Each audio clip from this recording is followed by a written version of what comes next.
dois, som. Teste, som, dois, som.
A luz, dois, som. Estamos, aleluia, glória a Deus. Som, dois, som. A luz, glória a Deus. Som, dois, som. A luz, glória a Deus.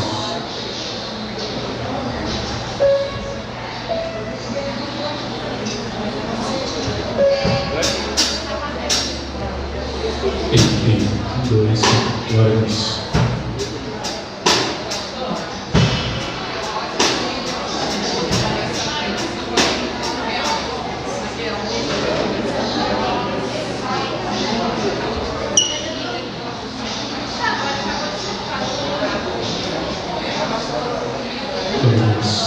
A paz do Senhor, irmãos. Amém? Glória a Deus. Vamos dar início ao nosso culto de louvor de adoração. A você que está em casa, a paz do Senhor também. Que Deus venha te abençoar nessa noite. Convido você que está já nos seus assentos, coloque de pé. Vamos entrar na presença do Senhor. Vamos exaltar ao nosso Deus. Aleluia. Convido os irmãos a abrirem suas Bíblias em Salmos, de número 84. Salmos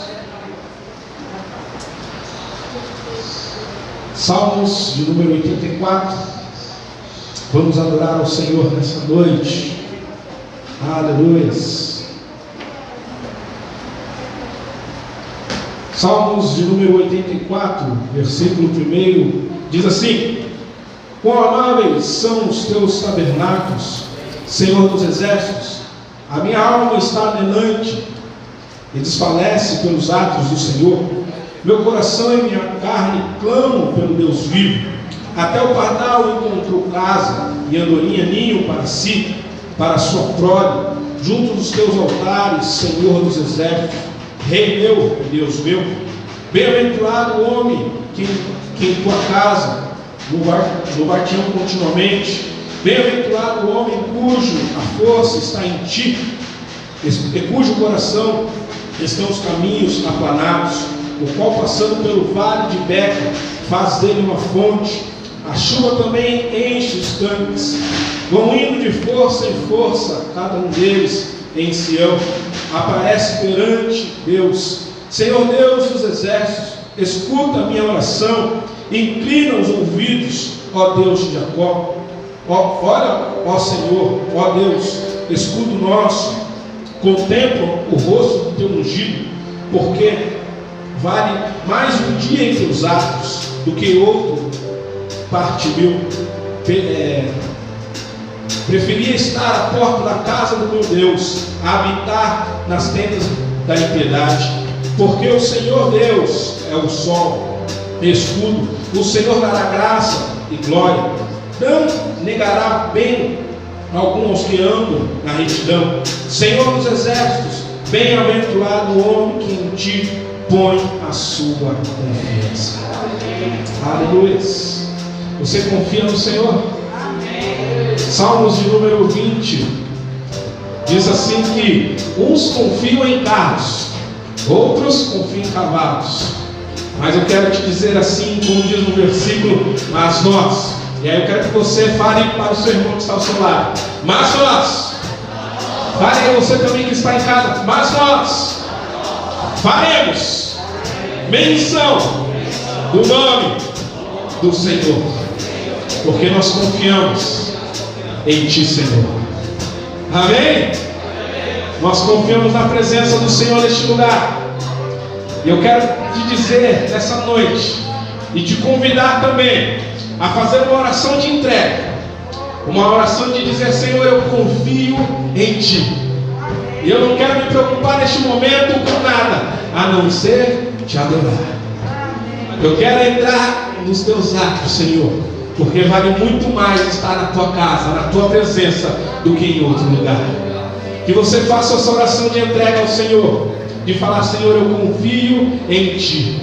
E eu estou juntamente com os meus irmãos nessa noite, declarando o Teu senhorio, declarando a Tua majestade.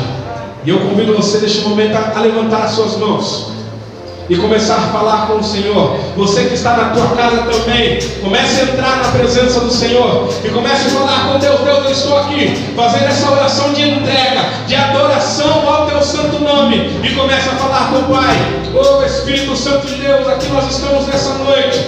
Nós estamos aqui, Senhor Jesus Cristo, primeiramente para Te adorar, Senhor Jesus Cristo, e nós queremos Te entregar o nosso coração, ó Pai, Te entregar a nossa vida, Te entregar a nossa família, Te entregar a nossa igreja, Pai. Aqui estamos nós nessa noite, Senhor Jesus Cristo, e nós queremos oferecer um trono de louvor ao Teu santo nome. Nós queremos, Senhor Jesus Cristo, dizer, Senhor, que o Senhor é o nosso Deus, dizer, Senhor, que Tu és um Deus poderoso, que não há outro além de Ti, Senhor Jesus Cristo.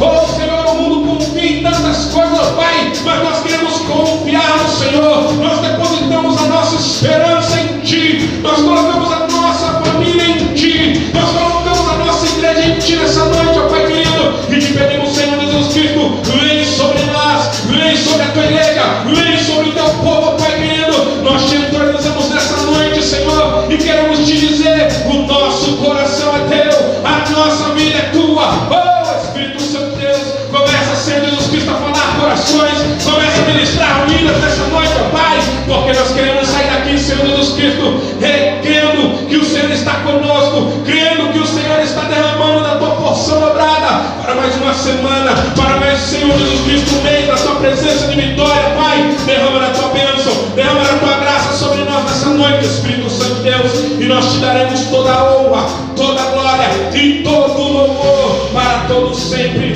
em nome de Jesus. Aplauda o Rei dos Reis. Glória a Deus, aleluia. Nós te louvamos, Senhor. O Senhor nos resgatou lá na cruz, e é por isso que nós estamos aqui hoje, para celebrar ao Senhor por esse amor tão lindo, incomparável. Aleluia. Vamos adorar ao Senhor com alegria.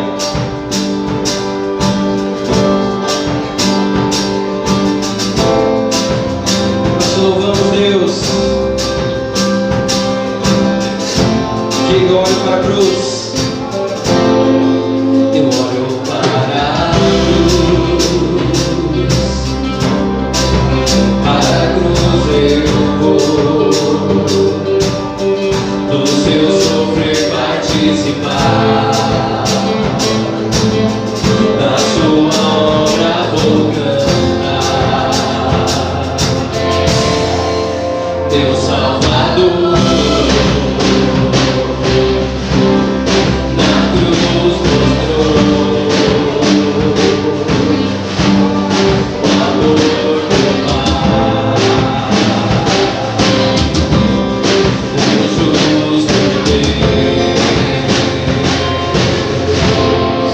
Declare pela cruz. Pela cruz me chamou, gentilmente me atraiu e eu, sem palavras, me aproximo, quebrantado por seu amor.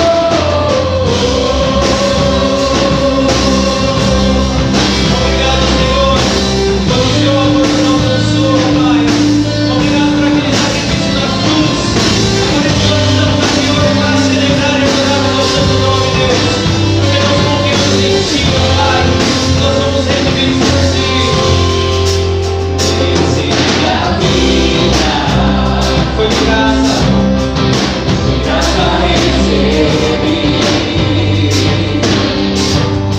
Por sua cruz, Ele nos livrou da morte livrou. Trouxe-me a vida. Eu estava condenado, mas agora pela cruz eu fui reconciliado. Pela cruz me chamou, gentilmente me atraiu e eu, sem palavras, me aproximo, quebrantado por seu amor. Pela cruz me chamou, gentilmente me atraiu e eu, sem palavras, me aproximo, quebrantado por seu amor.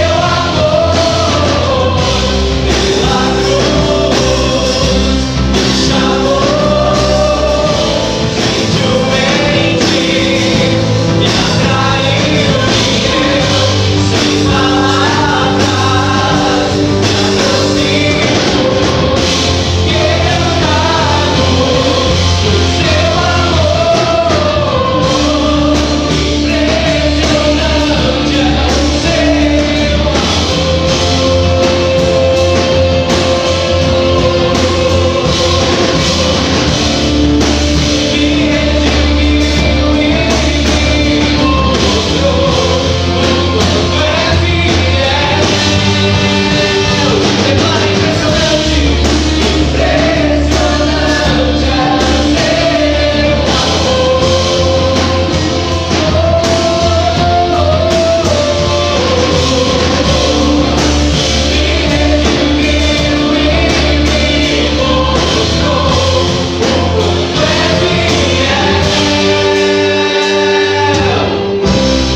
Pela cruz me chamou, gentilmente me atraiu e eu, sem palavras, me aproximo, quebrantado por seu amor.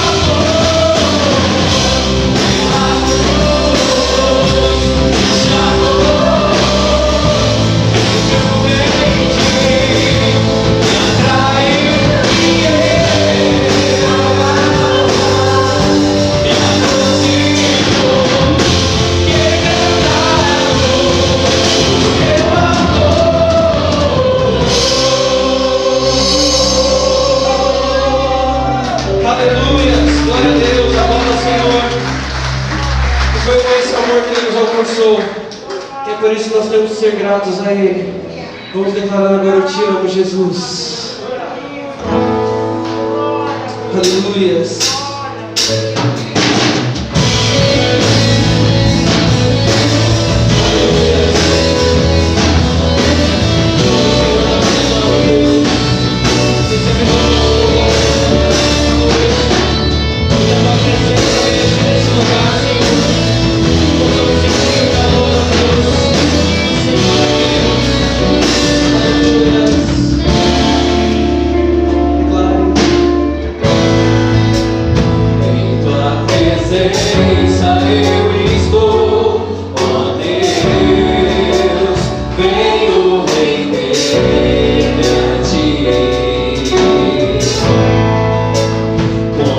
Coração cheio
pastor Jair.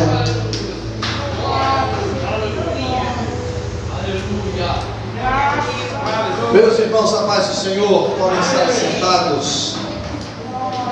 E você aí assentado como está na sua Bíblia em Gênesis capítulo 26. Gênesis 26.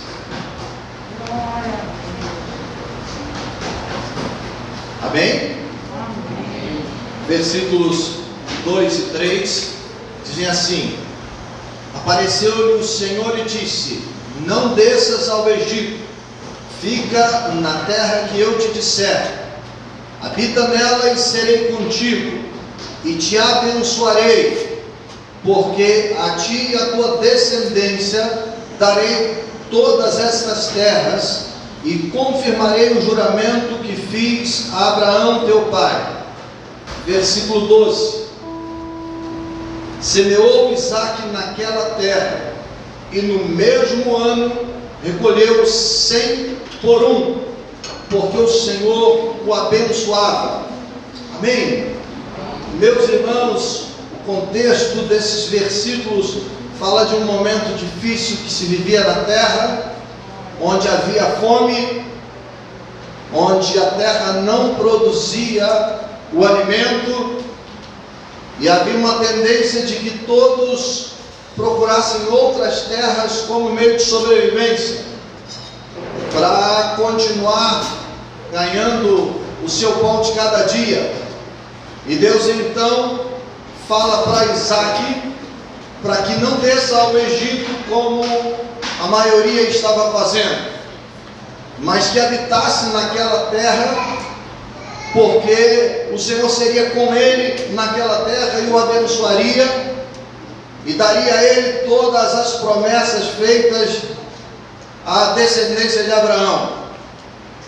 E o texto fala no versículo 12 que Isaque semeou naquela terra onde não dava o fruto, onde a plantação não se desenvolvia.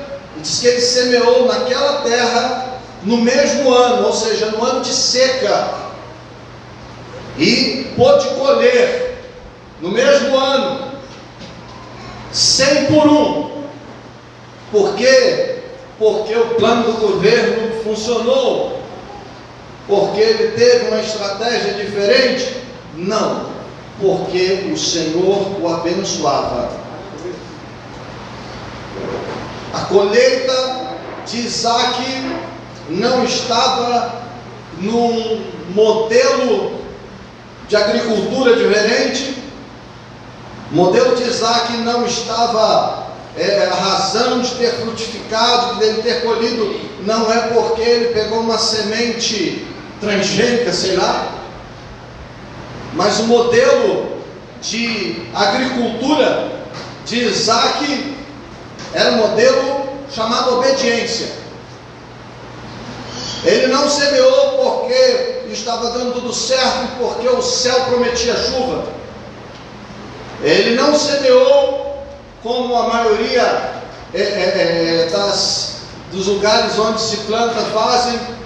Por exemplo, aí no centro-oeste, normalmente quando começa maio, para de chover, e o pessoal começa a preparar a terra, começa a queimar, né, o mato, para na sequência da queimada regar lá a terra, né, rasgar a terra e lançar a semente, para que setembro, outubro venha a chuva e possa produzir então.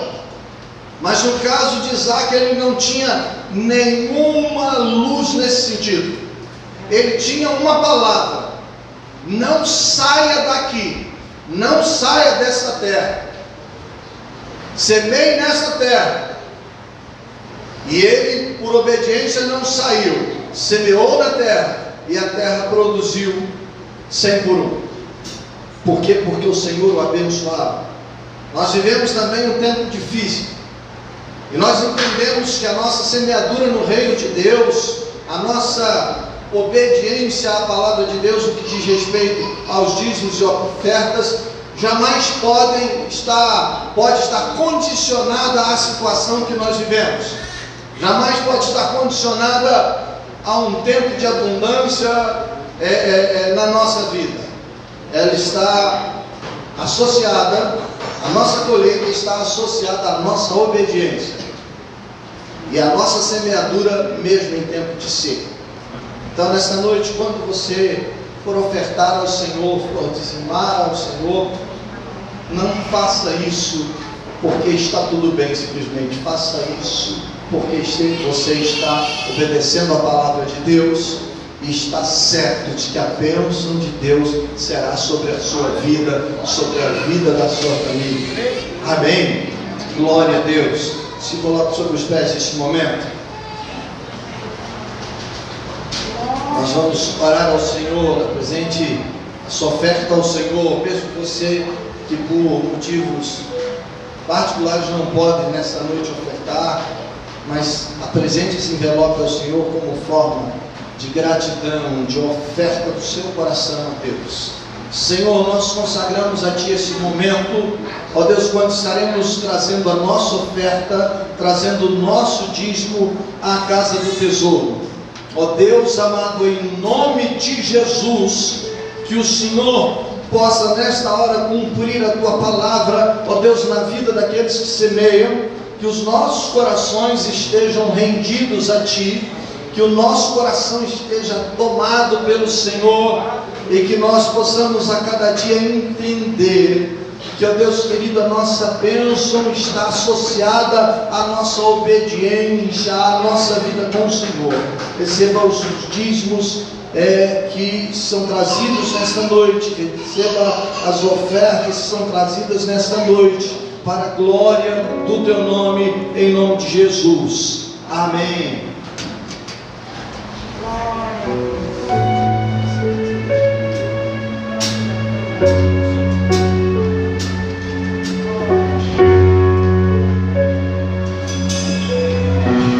Deus de toda a criação, adorado entre os povos,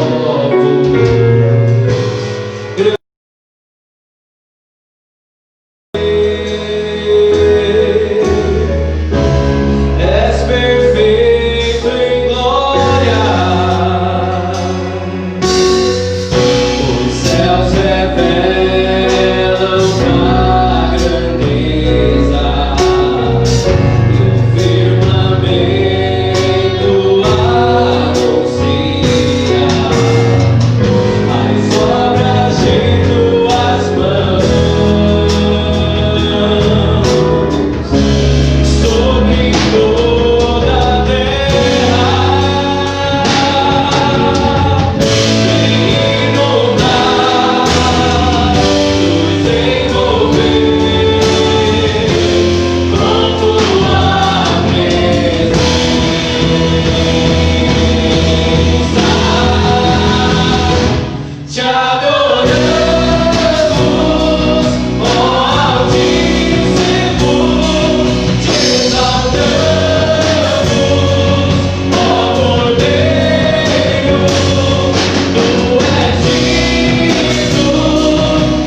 Vem contemplar, Senhor, nosso coração nessa noite, ó Pai.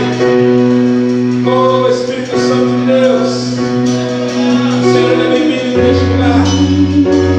E neste mesmo Espírito, meus irmãos, nós vamos fazer um momento de oração agora. Nós já declaramos que o Senhor é grande, Ele é poderoso. E nós cremos que Ele é poderoso para curar vidas nessa noite. Você crê? Amém? Então nós temos aqui um pedido para a Luísa, família, o Vitor e a Camila. Também temos a irmã Maria Alves, diretora de adultos. Oremos pela irmã Delza e pelo pastor Juliano. Nós queremos orar por essas vidas nessa noite. Estão pedindo, precisando do milagre do Senhor, precisando da bênção do Senhor. E nós, como igreja do Senhor, nós nos levantamos nessa hora para interceder por essas vidas e pedir a bênção do Senhor seja estabelecida sobre cada um deles. Eu convido você a fazer essa oração juntamente comigo. Comece a orar, comece a falar com o Senhor.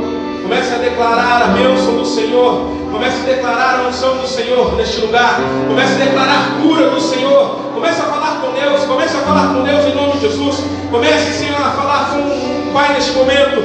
Oh, Espírito Santo de Deus, nós te pedimos nessa hora, Pai Santo, Pai Poderoso, que o Senhor venha ministrar corações nessa hora, Pai. Nós queremos te pedir, Espírito Santo de Deus, pela vida do Vitor, ó Pai, pela vida da Camila, Senhor Jesus Cristo, que estão passando por essa situação adversa, Pai querido. Mas nós queremos, Senhor, que tu és um Deus da cura. Nós queremos que tu pode, Senhor, intervir agora neste momento, Senhor, e a tua filha Luísa possa, Senhor, e tu receberá alta aqui no hospital. A tua filha pode, Senhor, receber a bênção do Senhor, Pai. Por isso, Espírito Santo de Deus, começa, Senhor, a fazer a tua obra. Começa, Senhor, a enviar a tua cura, Senhor Jesus Cristo. Nós te pedimos nessa hora, Deus, em nome do teu filho amado Jesus Cristo. Cura, Senhor, a tua filha, Senhor Jesus Cristo, que todo diagnóstico de doença, de enfermidade, Pai querido,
toalha louvando ao Senhor e adorando a Ele.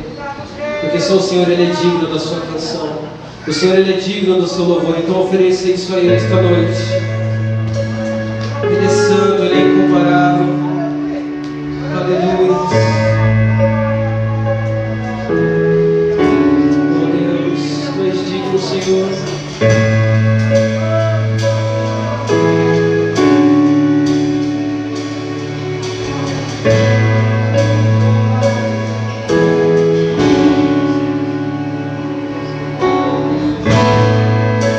Digno desta canção.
seja a honra, ao Senhor seja a glória. Você pode estar assentado. Está conosco nessa noite pastor Ronaldo Cabreira, missionária Fátima, ele é o secretário-geral de Educação Cristã, também pastor, superintendente distrital em Caraguatatuba, né? A Fátima, diretora regional de adultos, de férias esse ano, né? Os departamentos tiveram dificuldade em virtude de tudo que se vive nesse tempo, mas louvamos a Deus pela presença deles, e eu quero passar aqui a palavra ao pastor Ronaldo. Ele estará dando continuidade a esse culto nessa noite. Amém?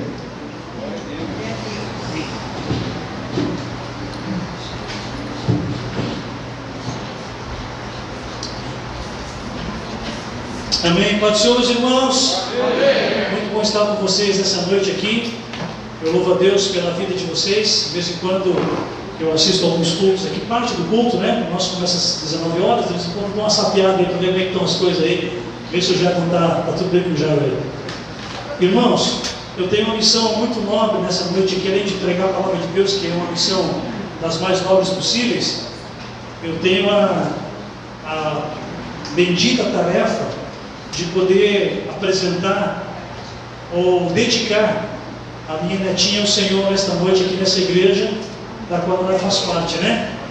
E eu fico muito feliz em poder tê-los aqui, ter a Patrícia, o Adriano e a Heloísa com vocês aqui.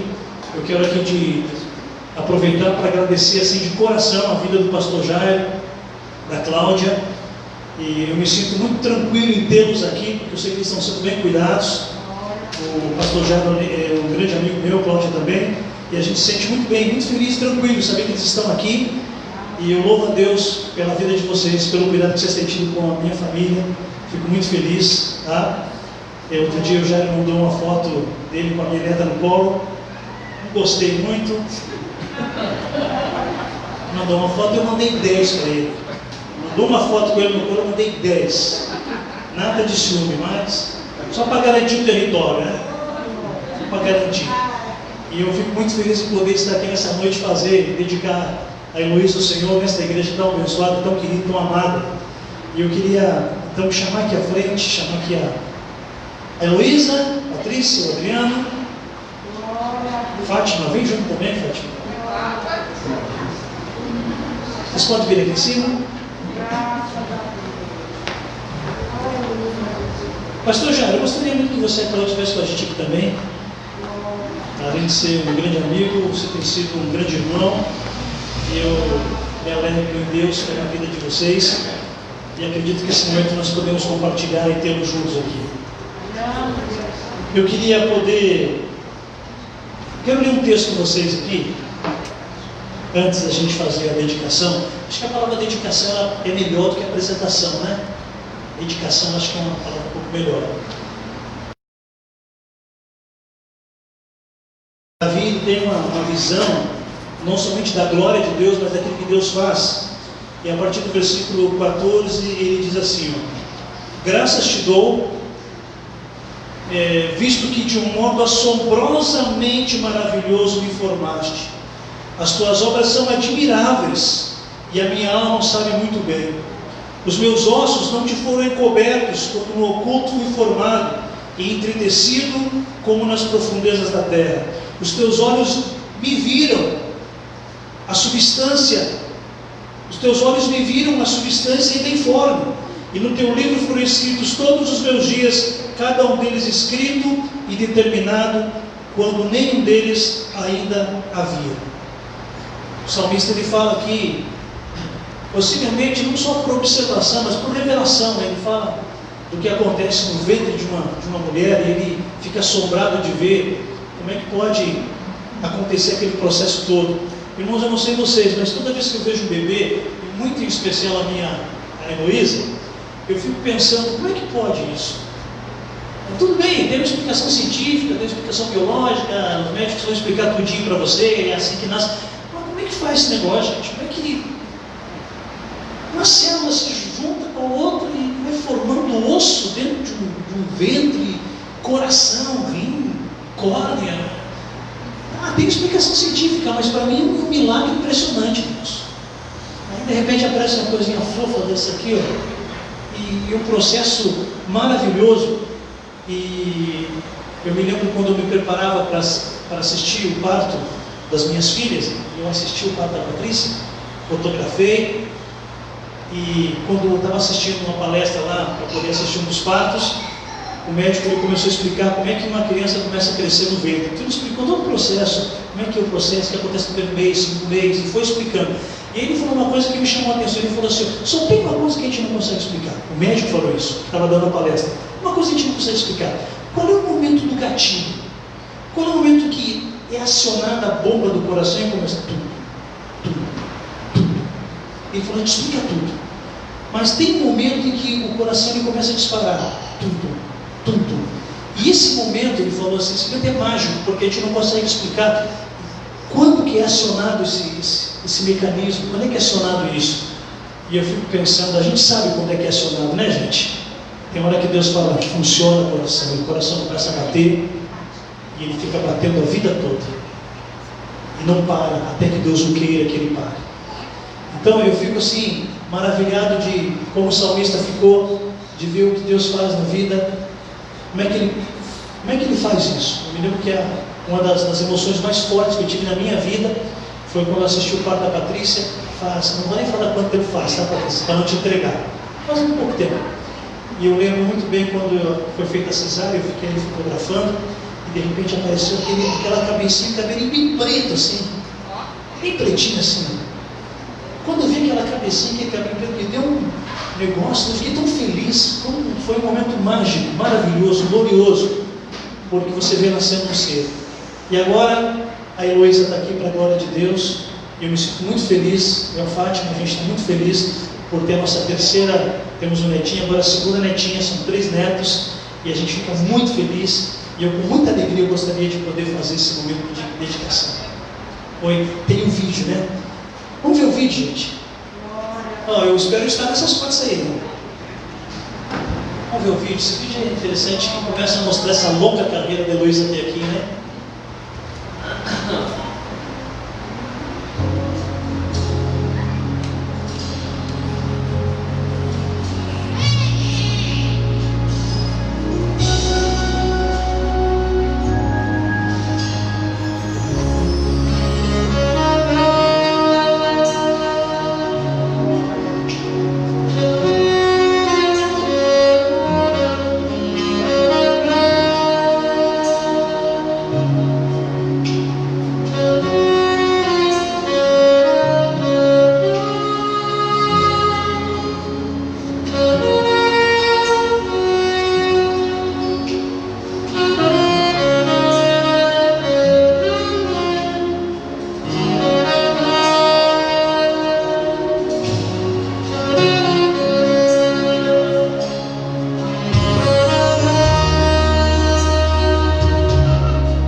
2 meses ela foi mais fotografada que eu em toda a minha vida, eu acho. Eu gostaria... Quer falar alguma coisa, Tio? Quer não? Obrigado, Leandro. Glória a Deus. Antes de eu apresentar ao Senhor, dedicar ao Senhor, pastor Jarão com a gente, a sua família, suas ovelhinhas aqui também. Vou convidar você que se coloque sobre os pés, estenda a sua mão para frente. Senhor Deus, nós rendemos a Ti a honra, a glória e o louvor por tudo que Tu és, mas também por tudo que o Senhor tem feito. E na vida da Heloísa eu creio que podemos Te louvar por aquilo que o Senhor é e por aquilo que o Senhor faz. E, ó Deus querido, nós agradecemos a Ti pela vida do pastor Ronaldo, da missionária Fátima, que começaram isso lá atrás. E, ó Deus querido, Te louvamos pela Patrícia, ó Deus querido, pelo Adriano, e lembramos dos pais do Adriano, que também são sacerdotes do Senhor e que tem uma história, Deus querido, que vem até agora se culminando na vida de Heloísa. Sabemos que a história não termina, mas nós Te agradecemos por isso. Ó Deus, oramos para que ela seja, ó Deus querido, realmente a cada dia um milagre na vida da família. É a nossa oração em nome de Jesus. Amém.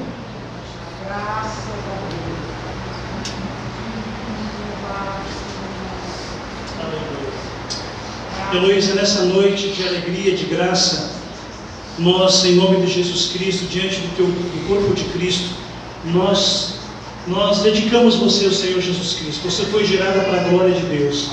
Você foi de uma família cristã, seus pais, seus avós, seus bisavós, e nós Te abençoamos agora com toda sorte de bênçãos dos lugares celestiais. Que a tua vida possa ser um exemplo para a vida de muita gente, que tu cresças, e à medida que você cresce fisicamente, você possa crescer espiritualmente para a glória de Deus. Nós Te abençoamos nesta noite e nós Te dedicamos ao Senhor para a glória e honra e o louvor dEle, em nome de Jesus. Heloísa, que o Senhor te abençoe e te guarde, que o Senhor levante seu rosto sobre ti e tenha misericórdia de ti, e que sobre ti o Senhor levante a sua face e dê a paz, em nome de Jesus. Amém. Amém.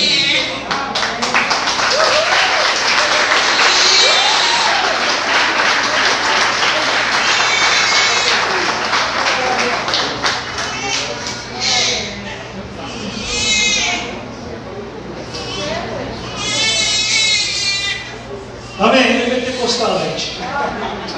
Glória a Deus. Aproveitar que vocês estão em pé, pega a sua Bíblia comigo. E eu gostaria de poder refletir na palavra do Senhor com vocês, depois desse momento tão especial. Eu não sei se a minha mãe está assistindo, acredito que a minha mãe lá no Rio Grande do Sul está assistindo aí a apresentação da Heloísa. Eu louvo a Deus pela vida da minha família também, que tem parte nisso tudo, né? Eu gostaria que você abrisse sua Bíblia comigo do livro de Mateus, Evangelho de Mateus, no capítulo 16. Eu queria compartilhar com vocês uma palavra nesta noite. Mateus capítulo 16, versículos 13 ao versículo 18. Amém? Mateus capítulo 16, do versículo 13 ao versículo 18. Todos acharam? Acompanhe comigo. Indo Jesus para os lados de Cesareia de Filipe, perguntou aos seus discípulos: quem diz o povo ser o Filho do Homem? E eles responderam: uns dizem João Batista, outros Elias, e outros Jeremias, ou alguns dos profetas. Mas vós, continuou ele, quem dizeis que eu sou? Respondeu Simão Pedro, disse: tu és o Cristo, o Filho do Deus vivo. Então Jesus afirmou: bem-aventurado és, Simão Barjonas, porque não foi carne e sangue que tu revelaram, mas meu Pai que está nos céus. Também eu te digo que tu és Pedro, e sobre esta pedra edificarei a minha igreja, e as portas do inferno não prevalecerão contra ela. Pai, a tua palavra foi lida, e ela é poderosa, ela é gloriosa. Que teu Espírito Santo fale conosco pela sua palavra. A palavra é maior do que o pregador. Então que a tua palavra seja maior nessa noite, maior do que nós. Que a tua palavra enche os corações, nos revele coisas novas e nos relembre coisas que nós precisamos ser relembrados, em nome de Jesus Cristo. Amém e amém. Os irmãos podem sentar. Eu escolhi esse texto para ministrar para vocês hoje, porque eu tenho sido tremendamente edificado nesse texto que tem sido ministrado na palavra de Deus. E eu vou te fazer uma afirmação aqui. Eu vou te fazer uma afirmativa, e talvez uma afirmativa condicional, né? Eu vou dizer para você o seguinte: esta mensagem de hoje pode fazer você mudar o seu conceito a respeito da igreja. A palavra que Deus quer ministrar no teu coração pode mudar um pouco o que você pensa ser igreja. O que realmente é igreja? O que eu estou fazendo aqui? Qual é o objetivo da igreja na face da terra? Por isso eu quero que você absorva aquilo que Deus quer ministrar a você. Nós temos um texto que fala que Jesus estava com seus discípulos em Cesareia de Filipos. Cesareia de Filipos. Isso aqui é importante. Era uma cidade de dominação romana. Os romanos, eles dominaram essa cidade. Inclusive o nome dela não era esse. Em homenagem a César, ela recebeu o nome de Cesareia de Filipos, em homenagem a César. Então, era uma cidade romana, de dominação romana. Naquela cidade havia muitas estátuas dos imperadores romanos espalhados pela cidade. Era uma cidade muito importante e estritamente de dominação romana. Os romanos dominavam aquela cidade como o Império Romano dominou toda aquela região naquele tempo. Nesse lugar, nessa cidade chamada Cesareia de Filipos, em que Mateus ele faz questão de registrar isso. Jesus falou isso em Cesareia de Filipos, a cidade do César, uma cidade romana. Então ele chega para os discípulos e chama os discípulos e pergunta para eles assim: eu queria perguntar para vocês, quero que vocês me digam o que as pessoas pensam a meu respeito aí fora. O que as pessoas falam a meu respeito? O que elas dizem que eu sou? O que elas pensam de mim? Então Jesus faz uma pesquisa ali, de Ibope, para saber o que as pessoas pensam a respeito dele. Ele faz uma pesquisa. E aí ele pergunta para ele: o que eles pensam a meu respeito? E os discípulos falam: olha, Senhor, alguns acreditam que tu és João Batista. João Batista tinha morrido há pouco tempo. Alguns acreditam que João Batista ressuscitou e o Senhor é João Batista. Ok? Outros acreditam que o Senhor é Elias, o grande último profeta do Antigo Testamento. O grande Elias, o grande profeta Elias, o profeta voltou. Outros ainda acham que o Senhor é Jeremias, porque o Senhor é um grande profeta. E alguns acham que o Senhor é um dos profetas. Então, o que as pessoas pensam a meu respeito? O que o povo está falando de mim? E aí ele fala: olha, alguns falam que o Senhor é João Batista, outros falam que o Senhor é Jeremias, outros falam que o Senhor é Elias, ou algum dos profetas. Quer dizer, o povo em si, embora pensasse errado, não estava tão ruim o Ibope de Jesus. Se comparado a João Batista, a Jeremias, a Elias, a comparação está boa. Jesus está bem com o povo. Ele é popular, as pessoas gostam dele, pelo menos até aquele momento. Então o que acontece? Ele faz essa pergunta: o que as pessoas pensam? Elias, João Batista e Jeremias. Ele faz a primeira pergunta para chegar na segunda pergunta. E aí ele pergunta para os discípulos: ok, as pessoas aí pensam que eu sou João Batista, pensam que eu sou Jeremias, pensam que eu sou Elias ou dos profetas. Agora ele faz uma pergunta direta aos discípulos: e vocês? O que vocês pensam de mim? Para vocês, quem sou eu? Ok, as pessoas pensam isso a meu respeito. Agora eu quero que você me responda, vocês, meus discípulos: quem vocês acham que eu sou? Quem vocês pensam de mim? Quem eu sou para vocês? Qual é o pensamento que vocês têm ao meu respeito? Irmão, essa pergunta aqui é muito importante, porque o que eu penso a respeito de Jesus vai definir a minha fé, o meu comportamento e a minha vida. Essa pergunta vai direto para os discípulos. Ok, o povo fala que eu sou profeta. Eu quero saber o que vocês pensam. Essa pergunta é importantíssima. Jesus fez uma sondagem deles, porque, irmãos, o que a gente pensa a respeito de Jesus vai definir a nossa vida. A gente vive aquilo que a gente crê. Por que nós temos um evangelho às vezes tão distorcido por aí? Porque as pessoas creem num Jesus que não é o Jesus real. Então você tem aqui uma pergunta direta para os discípulos, e eu posso afirmar para você o seguinte: o que você pensa a respeito de Jesus vai definir a tua fé, vai definir o teu comportamento e vai definir a tua vida. A pergunta é essa que eu quero fazer para você: o que você pensa a respeito de quem é Jesus para você? Algumas pessoas têm Jesus como Jesus histórico, o Jesus da história, o Jesus da Páscoa, o Jesus do Natal, o Jesus das datas especiais, o Jesus histórico. E algumas pessoas têm Jesus como tem qualquer outro, como tem Dom Pedro I, uma pessoa que existiu. Então, você tem, algumas pessoas veem Jesus como Jesus histórico, o homem da história, o homem que foi morto há 2000 anos atrás, o mártir, que morreu, que pregou a paz, que pregou o bem, que pregou a alegria, que nasceu em Belém, que morreu em Jerusalém, que ressuscitou, e a gente celebra a Páscoa, e a gente celebra o Natal, e a gente celebra o Corpus Christi, e a gente celebra as datas. Então tem muita gente que tem o conceito de Jesus Cristo como o homem da história, o Jesus histórico. Esse é o conceito que as pessoas têm. Outras pessoas veem Jesus como um homem que teve ensinamentos morais. Ele pregou o amor, ele pregou a paz. Você pergunta para uma pessoa: o que você faz? Jesus era um bom homem, um homem que ensinou o que era bom, ensinou a paz, ensinou a perdoar. Algumas pessoas têm Jesus Cristo como o homem dos conceitos morais, aquele que ensinou moralidade, aquele que ensinou o que é bom, o que é ruim. Então, você conhecer Jesus apenas como ensinamentos morais, não funciona também. A pergunta é: quem é Jesus para você? Não é agora não é mais o que as pessoas falam a meu respeito. Ele pergunta para os discípulos: o que vocês pensam a meu respeito? Irmãos, na conversão de Saulo, você conhece o texto, quem não conhece está lá em Atos. Você vai encontrar Saulo, o perseguidor da igreja. E Saulo era um cara, irmãos, eu comparo Saulo a um líder do Estado Islâmico. O Estado Islâmico é uma corporação, como outras corporações, que querem implantar o islamismo e acabar com o cristianismo. Então você tem hoje o Estado Islâmico invadindo lugares e líderes que estão dispostos a morrer por amor ao Islã e querem matar cristão.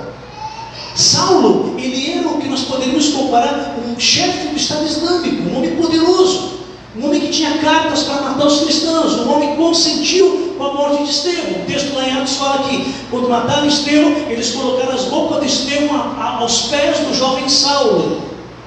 O que significa o seguinte: Saulo era o mandante, eles mataram Estevão, pegam a roupa e falam: chefe, missão cumprida. Então ele estava lá como mandante da morte de Estevão. Ele era um homem mau, ele era um homem diríamos hoje, compararíamos ele a um homem do grande escalão do islamismo, do Estado Islâmico, ou da Al-Qaeda, ou do Boko Haram lá na África, sei lá. Então ele era um grande líder que queria acabar com o cristianismo. E quando ele está indo para Damasco, quando ele está indo com mais poderes, mais empoderado ainda para acabar com os cristãos, no meio do caminho ele tem uma experiência profunda com Deus, e a gente sabe que aquela experiência mudou a vida dele. Agora eu queria chamar a atenção de vocês, porque se você ver nos evangelhos, lá em Atos, você vai descobrir o seguinte: que Saulo, quando ele tem aquela experiência que ele cai, que ele vê a luz, que ele vê Cristo, ele diz depois: eu vi Cristo, ele viu Jesus. Quando ele vê Jesus, ele faz duas perguntas que são muito importantes. Primeiro ele pergunta assim, preste bem atenção, a primeira pergunta que Saulo faz para Jesus, que aparece para ele no caminho de Damasco, ele pergunta assim: quem és tu, Senhor? Quem és tu? Essa pergunta é importante. Eu quero saber quem és tu. E ele fala: eu sou Cristo, eu sou Jesus, a quem você persegue. E tudo será contra ti, recalcitrado contra os meus rebeliões. Você não pode lutar contra mim. A primeira pergunta que ele faz é: quem és tu? E o Senhor se revela para ele: eu sou Jesus, a quem você persegue. Na hora que ele identifica e reconhece: então tu és o ressurreto, então tudo isso é verdade, então tu és o Senhor. Na hora que ele reconhece quem é Jesus, a segunda pergunta que ele faz, você pode conferir depois, ele faz sempre a segunda pergunta: o que tu queres que eu faça? E ele recebe orientações, entra na cidade, vai até a rua direita, um homem vai orar por você. Ele recebe orientações. Essas duas perguntas são importantes, irmãos. A gente tem que fazer essas perguntas. Primeira pergunta: quem és tu, Senhor? E eu acredito que a maioria de nós já temos essa resposta. Já temos essa resposta. Temos ou não temos? Cristo, Jesus Cristo, é aquele que desceu do céu, que morreu na cruz, que ressuscitou o terceiro dia, que foi ao céu, que enviou o Espírito Santo e que habita em nosso meio e salvou a nossa alma. Amém? Agora, a segunda pergunta é importante: o que tu queres que eu faça? Eu sei que tu és agora. Eu acho que a gente está fazendo muito a primeira pergunta, reconhecendo Jesus, mas a gente está esquecendo de fazer a seguinte pergunta: o que o Senhor quer que eu faça? Então eu estou falando isso para mostrar que aquela pergunta que Jesus falou é importante. O que? As pessoas falam do São João Batista, Jeremias e Elias. E vocês, o que vocês pensam de mim? Qual é o que vocês pensam a meu respeito? E aí o Pedrão, né? Pedrão é maravilhoso. Pedrão eu sou fã de Pedro. Porque Pedro é aquele tipo de aluno que tem hora que ele tira 10 e é aplaudido, e tem hora que ele tira 0. Tem hora que ele acerta, tem hora que ele erra, mas ele está ali, ele está respondendo tudo. E de repente o Senhor Jesus: e vocês, o que vocês pensam ao meu respeito? Aí o Pedrão levanta a mão, né, e diz: eu sei. Fala, Pedro. E Pedro responde: tu és o Cristo, o Filho do Deus vivo. 10 para ele, ele acertou agora. Jesus olha para ele e fala assim: bem-aventurado és tu, Simão Bar-Jonas, porque essa declaração não vem de você, foi Deus que te revelou essa declaração. Você está bem com Deus, isso não vem da tua carne, isso foi o Pai que te revelou. Jesus, tu és o Cristo, o Filho de Deus vivo. Tu não és João Batista, tu não és Elias, tu não és Jeremias, tu não és um dos profetas, tu és o Cristo, o Messias, o Senhor, o Filho do Deus vivo. E o Senhor aplaude ele.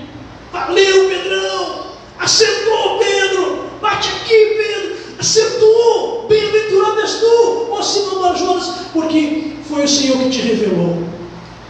A inspiração de Pedro possivelmente gerou um acróstico que foi usado pelos cristãos no primeiro século: o ictus, Jesus Cristo, Telos, Uios, Saver.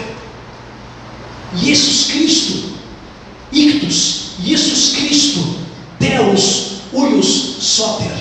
Jesus Cristo, Filho do Deus vivo. Ictus é um acróstico, mas em grego significa peixe. O primeiro símbolo dos cristãos antes da cruz, lá no princípio, era o peixe. Você já viu nos carros um peixe assim estilizado que tem? Esse é o ictus. E ele significa exatamente, ictus significa peixe em grego, mas ele é um acróstico: Jesus Cristo, Telos, Uios, Soter. Jesus Cristo, o Filho do Deus vivo, Salvador. O ictus. Então, há uma simbologia aqui, e esse foi o primeiro símbolo usado pelos cristãos, possivelmente pela declaração de Pedro. O ictus. Os cristãos se identificavam no começo da história, não pela cruz, foi depois, mas pelo peixe. O peixe era o símbolo dos cristãos. Na perseguição romana, quando os imperadores eles queriam matar os cristãos, alguns imperadores tentaram matar cristãos, mataram cristãos de maneira horrível nas arenas, mataram cristãos vivos como tochas romanas. Alguns imperadores romanos, eles colocavam os cristãos amarrados a um poste, eles colocavam betume nele e tacavam fogo nos cristãos vivos, para que o imperador pudesse passar pelo meio e iluminar o caminho do imperador, enquanto os cristãos eram pegos, queimavam vivos.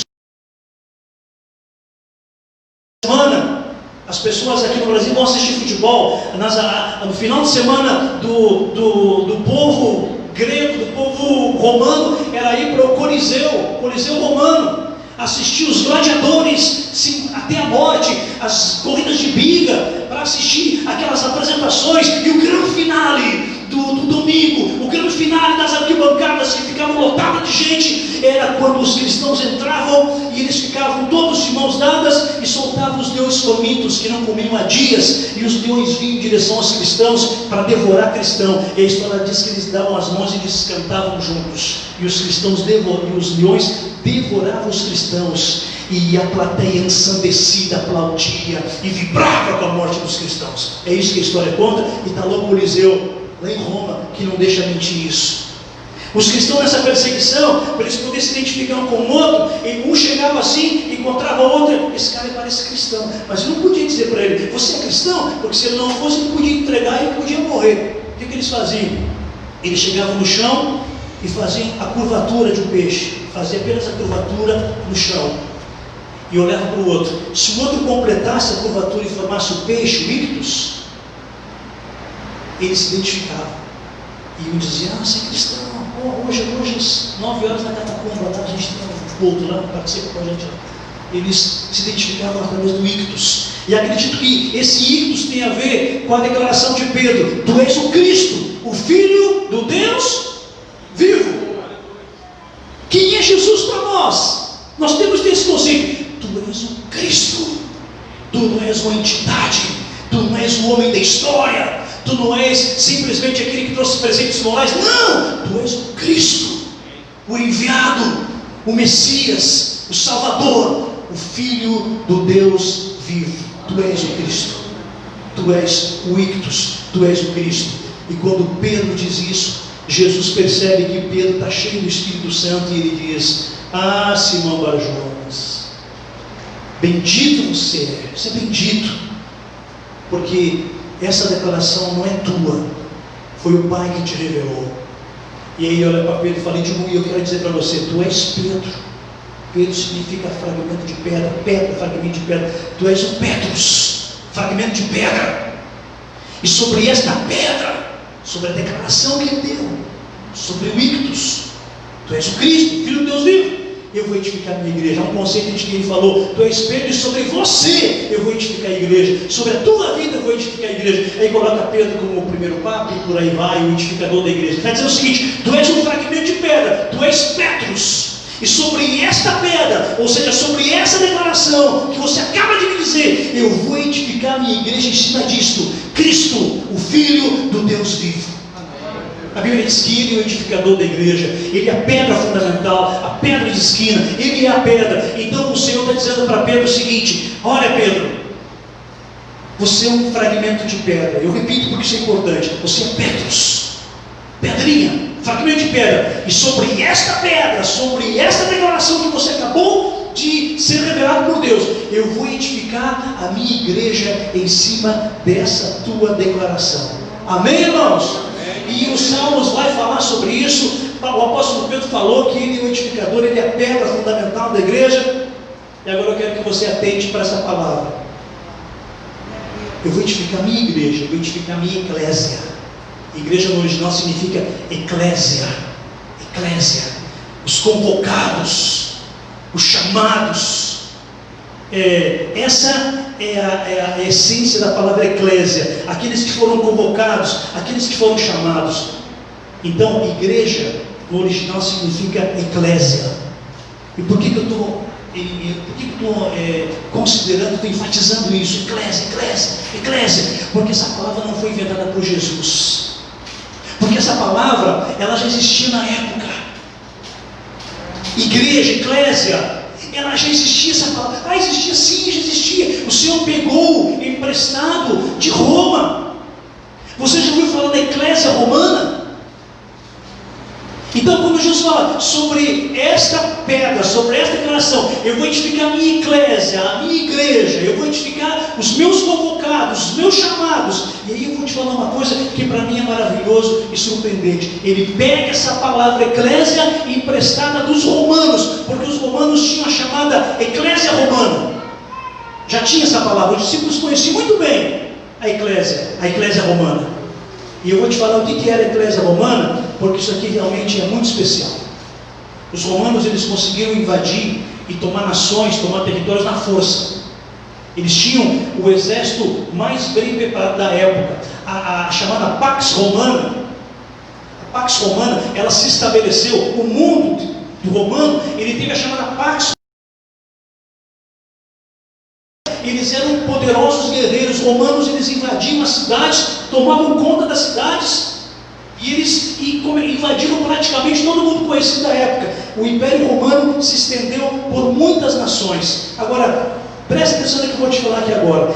O exército entrava na cidade, eles conquistavam a cidade, os generais entravam desfilando com seus cavalos, com as bandeiras flamejantes, dizendo: nós conquistamos essa cidade agora pertence ao Império Romano, nós somos, essa cidade é nossa. Depois que eles conquistavam na força, o que eles faziam?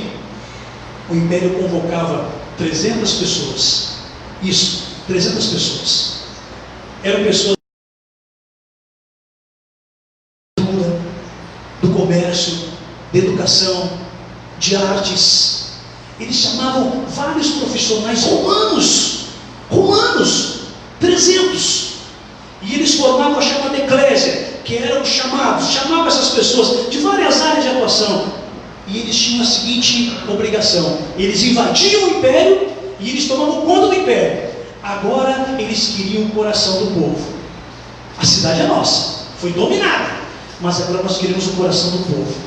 E eles pegavam 300 pessoas, engenheiros, comerciantes, médicos, poetas, arquitetos, entraram naquela cidade, e as 300 pessoas, elas entravam naquela cidade e se misturavam aos moradores da cidade. Eles não chegavam lá: nós somos municípios. Eles entravam e se misturavam aos moradores daquela cidade. Para quê? Para influenciar, para implantar a cultura romana. Então os caras chegavam lá, o arquiteto chegava lá, o padeiro chegava lá, o engenheiro chegava lá, as pessoas começavam a chegar lá. E qual era a ideia deles? Implantar o governo e implantar a cultura romana. Com o passar do tempo, o comerciante romano começava a ensinar como é que se comercializava do jeito romano. Eles estavam naquela cidade, mas eles não eram daquela cidade. Eles ficavam por algum tempo ali para mudar aquela cultura. E depois que eles terminavam o serviço deles, depois de talvez de anos, de décadas de influência naquela cidade, aquela cidade aos poucos, ela ia sendo transformada numa cidade romana. Eles dominavam a força, agora eles queriam o coração da cidade. E as pessoas entravam para influenciar. Essas 300 pessoas, elas mudavam o pensamento, o comportamento. Elas estavam naquela cidade, mas elas eram romanas. O rapaz da eclésia, o romano da eclésia, o romano que foi colocado lá, ele saía de casa e dizia o seguinte: eu vou para a padaria agora, eu vou lá fazer o meu pão, mas eu não posso esquecer que eu estou aqui em nome de Roma. Eu vou fazer o meu pão hoje, eu vou vender pão, mas eu não estou aqui só para fazer pão, eu estou aqui para implantar cultura, eu estou aqui para mudar essa sociedade. O arquiteto desenhava, fazia os seus e dizia: eu estou aqui não somente para desenhar alguma coisa, mas eu estou aqui para mudar a arquitetura dessa cidade. Eu quero que essa cidade tenha uma arquitetura romana. E o homem responsável pela culinária dizia: eu quero mudar a culinária, eu quero que saia essa culinária deles e entre a culinária romana. À medida que o tempo ia passando, eles lá dentro da cidade, eles iam mudando a cultura, silenciosamente, ninguém percebia. Aos poucos, aquela cidade, sem as pessoas perceberem, ela passava de uma cidade gentia ou judia, ou seja lá de onde for, e ela tornava-se uma cidade romana, com arquitetura romana, com culinária romana, com pensamento romano, com poesia romana, com poetas romanos. E aos poucos aquela cidade não era dominada somente pela força, ela era dominada no coração também, porque as pessoas entravam lá e elas faziam essa mudança radical naquela cidade. Isso era a chamada eclésia romana. 300 homens escolhidos que entravam na cidade e tinham a missão: mudar a cultura daquele povo. O homem ia vender na feira, o camarada ia construir o prédio, mas ele tinha em mente o seguinte: eu tenho um pensamento muito mais legal, eu quero implantar uma cultura aqui. Por que eu estou falando isso para vocês? Porque Jesus falou o seguinte: eu vou edificar a minha eclésia, eu vou chamar pessoas, eu vou dar profissões para elas, eu vou dar talentos para elas, e eu vou fazer com que elas se misturem no meio da população, para que elas mudem a cultura. A função da igreja é essa, irmãos. Deus te deu talentos, Deus te deu uma profissão, Mas quando você sai de casa, você diz: eu vou lá para atender no meu comércio, eu vou lá para atender no meu consultório, eu vou lá para trabalhar lá no meu escritório, eu vou lá para ganhar o pão de cada dia. Mas eu não posso esquecer que eu faço parte da eclésia, eu fui chamado para uma missão. Isso aqui é importante. O romano, ele ia lá e ganhava o dinheiro dele e vivia a vida normal na sociedade, mas ele tinha em mente o seguinte: os meus pés estão aqui, mas a minha cabeça é romana. Eu estou aqui para implantar uma cultura. Eu não estou aqui só para vender tomate, eu não estou aqui só para vender feijão. Eu vendo feijão, eu vendo tomate, mas eu quero implantar uma cultura. Isso aqui é revolucionário, porque Jesus falou o seguinte: Pedro, eu vou edificar a minha eclésia, os meus chamados, e eles vão se misturar com a população nas mais diversas áreas, e eles vão influenciar a população, e eles vão mudar a cultura dessa população. Isso é igreja. Você sabe aonde eu quero chegar? O Jesus, quando usou o exemplo e disse que nós somos o sal da terra, ele estava se referindo à questão da eclésia penetrar na população. O sal, você não percebe o sal, ele entra devagarinho e ele dá sabor a uma. Você não percebe o sal, você só percebe o sal quando ele não está ali, e você diz: esse comida está sem sal.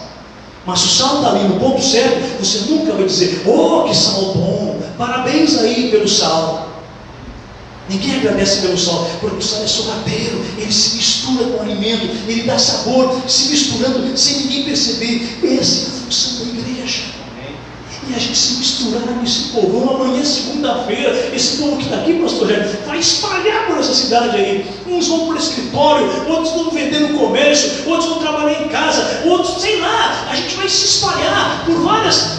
E entenda o seguinte: você foi chamado para uma missão. O que tu queres que eu faça, Senhor? Eu quero que você seja eclésia. Eu quero que você entenda que você tem uma missão, que você foi chamado para estabelecer o reino de Deus e implantar os valores do reino de Deus nessa sociedade. Foi para isso que Deus colocou a gente aqui. E isso aqui é revolucionário. Eu falei que podia mudar o seu jeito de pensar a igreja, porque eu vou te falar o seguinte: sabe o que você está fazendo naquela universidade que você estuda? Agora é virtual, mas não sei se quando vai voltar uma hora, um dia vai ter que voltar, um dia vai ter que acabar esse negócio aqui, não é possível que fique para sempre. Um dia acaba isso. Sabe por que Deus te colocou naquela universidade? Sim, pastor, para me informar. Não, sim também, mas Ele te colocar para você influenciar, para você dar sabor naquele lugar, para você sorrateiramente implantar os valores do reino de Deus naquele lugar. Sabe por que Deus te colocou naquela empresa onde você trabalha? Sim, para ganhar o meu pão. Beleza, ganhou o teu pão. Mas você não esqueça que Deus colocou você lá para influenciar, para levar o evangelho até aquele lugar, para implantar o reino de Deus onde você está. Deus te colocou naquele escritório, no serviço público. Deus te colocou naquele bairro, na cidade, na nação, nessa família que você mora. Deus te colocou para influenciar de alguma forma. Será que a gente consegue compreender isso? Que nós somos eclésia, aquele grupo seleto, separado por Deus, que entra na cidade e aos pouquinhos vai influenciando com o seu modo de viver, com a sua fala, com as suas palavras, com as suas ações, vai mudando tudo. Amém, irmãos? Um dos maiores países cristãos do mundo é a Coreia do Sul. A Coreia do Sul, em 1950, 1960, a Coreia do Sul tinha 4% de cristãos, 4%, a maioria do país era budista, 4%. Deus começou um avivamento lá na área de Boengshu, começou um grande avivamento naquele país, e o evangelho começou a se espalhar, e começou a se espalhar, e começou a se espalhar, e hoje a Coreia do Sul é uma das maiores potências evangélicas do mundo. O presidente lá é cristão, os ministros são cristãos. Outro dia na Coreia do Sul, eles mudaram o conceito de um país. Olha a Coreia do Norte de um lado e olha a Coreia do Sul do outro, e você vai ver onde o evangelho entrou, a diferença que fez, a mudança radical. Seul é uma das capitais mais belas do mundo. Há uma influência tremenda do evangelho. Outro dia eu vi um coreano, primeira-ministra da Coreia, uma autoridade lá. Ela foi acusada, uma assessora dela foi acusada de corrupção. Não foi ela, foi a assessora dessa ministra na Coreia. A assessora foi acusada de corrupção. Sabe o que a ministra fez? A ministra simplesmente falou o seguinte: eu me demito, porque se a minha assessora foi acusada de corrupção, eu não posso estar nesse cargo. Eu sou uma autoridade. Se há acusação no meu gabinete, embora nem sei se é real ou não, eu me demito, porque eu não posso admitir isso. Eu fico pensando, eles conseguiram mudar a cultura.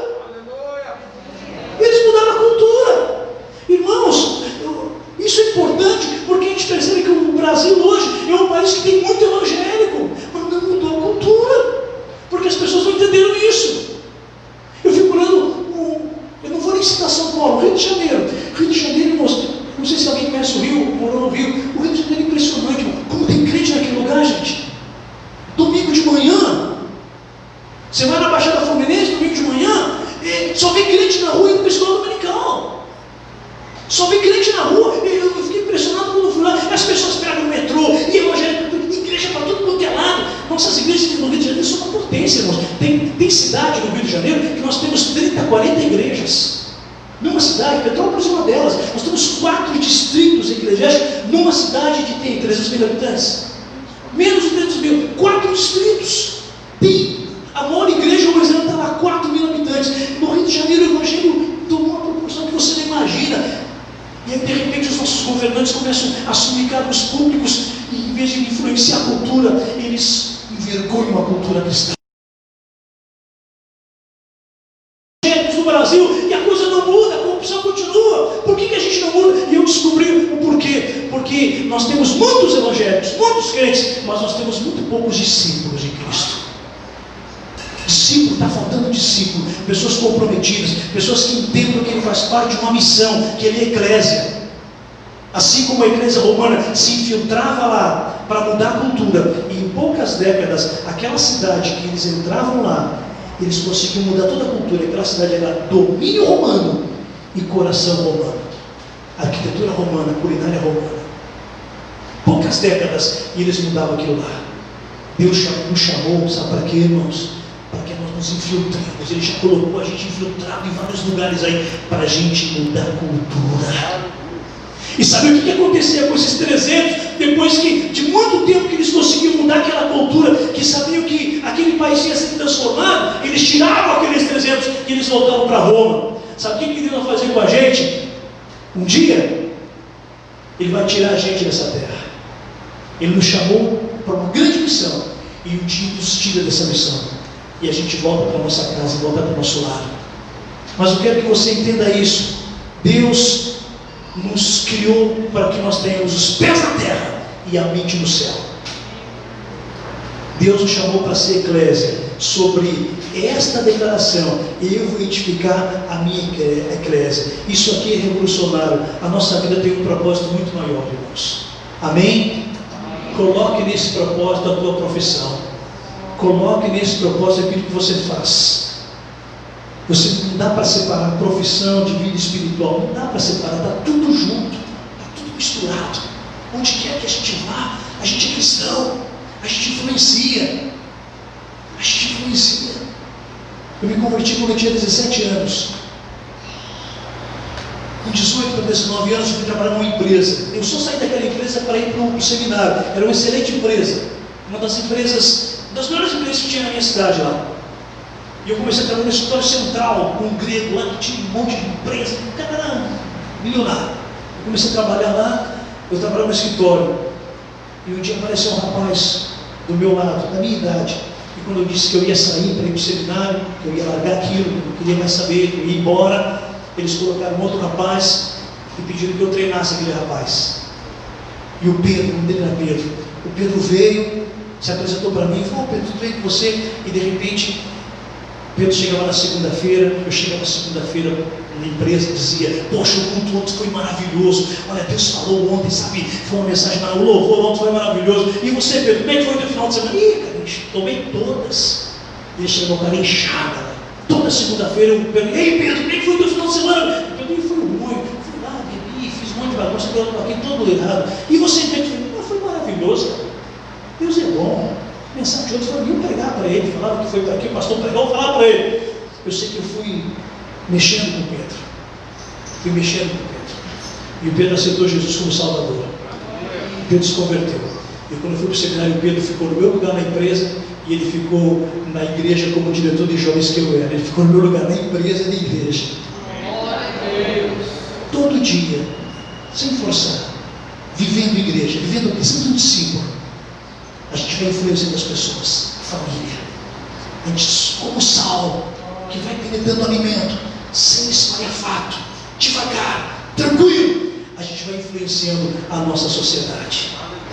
Meus queridos irmãos, o que vai mudar o nosso país, o que vai mudar São Paulo, não são os políticos, você sabe disso. O novo prefeito já é eleito aqui de São Paulo, no Brasil todo. Não é isso que vai mudar, não é isso que vai mudar. O que vai mudar é a eclésia, a igreja, que entra na sociedade e que pelo comportamento, pela vida que ela influencia. Isso é revolucionário. Nós fomos chamados para um propósito maior, irmãos, amém? A gente não foi chamado para acordar de manhã, lavar o rosto, tomar os dentes, tomar um café, vai trabalhar, almoça, vem à noite para casa, dorme, vê os filhos, paga as contas. Não, a gente foi chamado para fazer tudo isso que eu falei, mas a gente foi chamado para implantar cultura.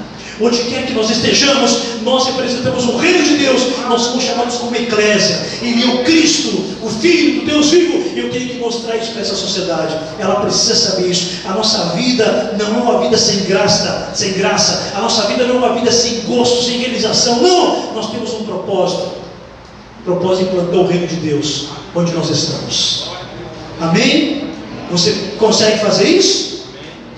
Eu disse que poderia revolucionar a maneira de eu pensar de ser igreja. Cumpra o propósito para o qual você nasceu. Você nasceu para influenciar vidas e transformar uma sociedade. Você nasceu para influenciar vidas e transformar uma sociedade. Eu digo, meus queridos irmãos da Igreja Metodista Luterana, aqui da Coab 2, entendam isso. Vocês já sabem quem é Cristo. Saulo perguntou: quem és tu? A gente sabe quem é Ele. Sabe ou não sabe? A gente sabe que Ele é o Salvador, a gente sabe que Ele nos salvou, a gente sabe de onde a gente veio, a gente sabe o que Ele fez por nós. Agora a gente precisa responder a segunda pergunta. Fazer a segunda pergunta: o que tu queres que eu faça, Senhor? Qual é o propósito meu nessa vida? O que eu estou fazendo aqui? O que eu faço naquela empresa?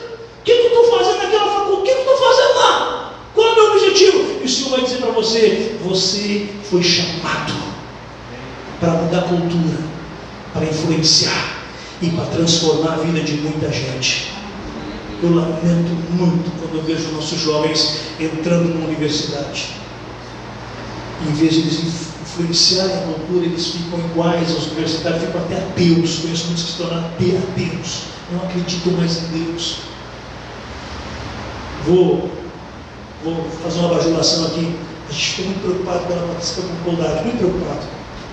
Meu Deus, como é que vai ser? Complicado. Faculdade, ela tem influência cristã, vai ser complicado para ela. E a gente orientou ela sempre, pai, eles falaram isso aqui, é verdade isso, né? A gente sempre conversava.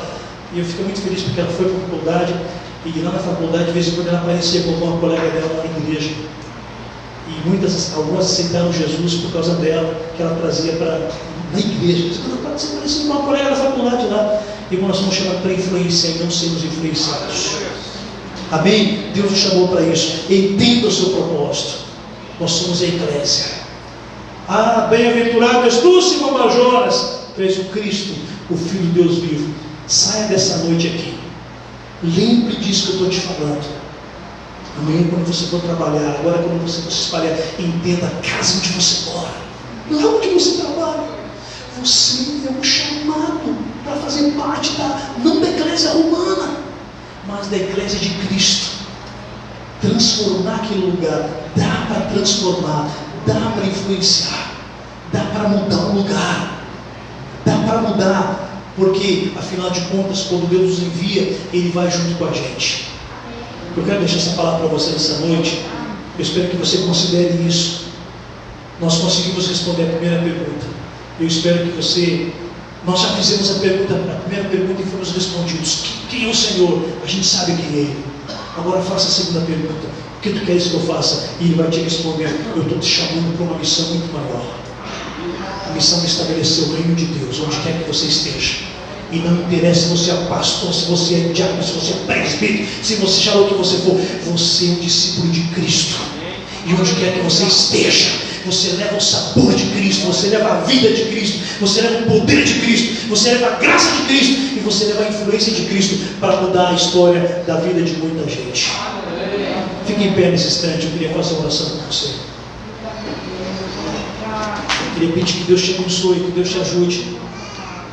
E eu fico muito feliz quando eu descubro que a minha vida não é só acordar de manhã, tomar café, trabalhar, voltar. fica com a família. Tudo isso é dádiva de Deus, é graça de Deus. Mas eu descubro que eu tenho uma missão muito maior. Eu sou chamado por Deus. Eu sou vocacionado por Deus para influenciar uma sociedade e mudar os rumos de um país. Aleluia. Deus pode fazer isso, Ele vai fazer isso, Ele é poderoso para fazer isso. Eu fui pastor para finalizar, eu fui pastor de uma igreja numa cidade pequena, muito pequena cidade. E quando essa igreja foi formada por 30 membros de uma família Mendes, lá no Rio Grande do Sul, a cidade chama-se Formigueiro, perto de Santa Maria. A igreja começou com 30 pessoas de uma família só. E um dia eu perguntei para eles, fui pastor deles, eu conheci a história deles, eu falei, me conta como é que começou essa história. E ele disse, pastor, aqui nós éramos tudo crente, toda a família, ninguém era crente aqui, ninguém era crente. Um dia, eles trabalhavam com mecânica, um dia nós mandamos buscar umas peças fora da cidade, e a gente abriu o pacote das peças, e dentro do pacote tinha um folheto bíblico, um folheto, e o folheto falava de Jesus. Eu li, o mais velho da família, eu li aquele folheto lá, aquilo me chamou a atenção, eu comecei a ler a Bíblia, e eu me converti sozinho, lendo a Bíblia. E daqui a pouco eu falei de Cristo com o meu irmão entendeu a mensagem, falei, pô irmãos, quando nós chegamos lá, eles eram 30 pessoas convertidas da família, 30 pessoas, através de alguém que aceitou Cristo e resolveu influenciar. Amém? Podemos ou não podemos influenciar a nossa sociedade? Entenda isso, você foi chamado para fora, chamado para uma missão. A sua missão, muito mais além do que fazer o que você faz, é implantar o reino de Deus nessa terra. Deixa eu orar com você. Pai, em nome de Jesus Cristo, obrigado por estar com os meus irmãos aqui essa noite. Fico feliz em poder estar aqui com os meus amigos, com os meus irmãos, e poder ler a Tua Palavra, explanar a Tua Palavra. E eu te peço que o Teu Espírito Santo faça aquilo que nós não podemos fazer, Pai. Que o Teu Espírito Santo nos conscientize da nossa verdadeira missão como eclésia. Que o Senhor nos ajude a cumprir com a nossa missão. Não nos deixes passar por essa terra sem cumprir com aquilo que o Senhor nos chamou, Pai. Que nós possamos sair daqui pensando em igreja de uma maneira diferente, entendendo que o meu trabalho é a minha missão. Lá onde eu estou, lá onde eu estudo, lá onde eu moro, eu posso influenciar as pessoas pelo Evangelho de Cristo. E eu quero abençoar cada irmão que está aqui. Que a Tua unção venha sobre cada um deles e que o Senhor revele a eles a Tua Palavra. Muito mais do que a pregação, a palavra fique, a palavra ficará, a palavra fique no coração, e que a missão seja cumprida para a glória de Deus. Nós bendizemos e louvamos o Teu nome, em nome de Jesus Cristo. Amém? Deus te abençoe. Que a mão de Deus possa estar sobre a tua vida, pastor Jair. Em nome de Jesus. Amém.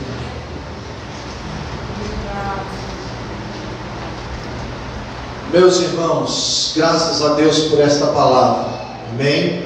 Ela começa a funcionar na sua vida quando você passa daquela porta para fora, e faça isso frutificar na sua vida, amém? Nós já estamos encerrando. Quero lembrar a você que na terça-feira nós estamos aqui numa série de palavras ministradas sobre propósito. Você venha, estabeleça o seu propósito diante de Deus e juntos vamos buscar. No sábado nós teremos o nosso jantar de casais. Procure o Marcelo, e dê o seu nome e pague. Você pode pagar em espécie ou mesmo usar o cartão, tá certo? Faça isso, custa R$60 para você pagar em espécie e 65 no cartão por causa das taxas, etc. Tá bom? Vamos fazer isso. Teremos um momento abençoado aqui no próximo sábado. Amém, meus irmãos? Graças a Deus. Patrícia, pega aí logo, que a Fátima vai orar aqui agora, e o pastor Ronaldo estará impetrando a bênção apostólica. Amém? Graças a Deus. Louvado seja o nome do Senhor. Vou orar com ela, se ela vai chorar. Então vem para cá. Quis sair, né? Alguém já falou a Cristina? As antigas. Linda aí. Acabei de acalmar o bebê. Senhor, graças te damos por tudo que vimos e ouvimos neste dia. Obrigada pela tua misericórdia e a tua graça sobre nós todos os dias das nossas vidas. Não porque merecemos, mas porque tu pagaste um alto preço por cada um de nós. E o teu amor tem nos acompanhado, o teu Espírito tem nos guiado, nos dirigido todos os dias.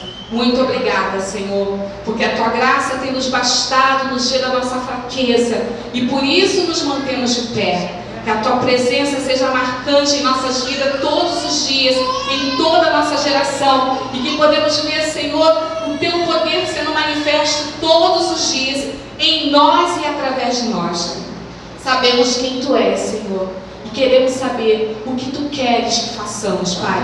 Estamos prontos a te ouvir, prontos a te obedecer, com corações gratos pelo teu amor, pela tua bondade estendida a nós, no nome de Jesus. Obrigado, pastor, pelo convite. Obrigado, muito bom estar com vocês. Até a próxima vez, se Deus quiser. Você tem que estar comigo lá também, viu? Estenda suas mãos. Que o Senhor te abençoe e te guarde. Que o Senhor levante seu rosto sobre ti e tenha misericórdia de ti. Que sobre ti o Senhor levante a sua face e te dê a paz. Em nome de Jesus. Amém. Te abençoe. Deus abençoe a sua vida, em nome de Jesus.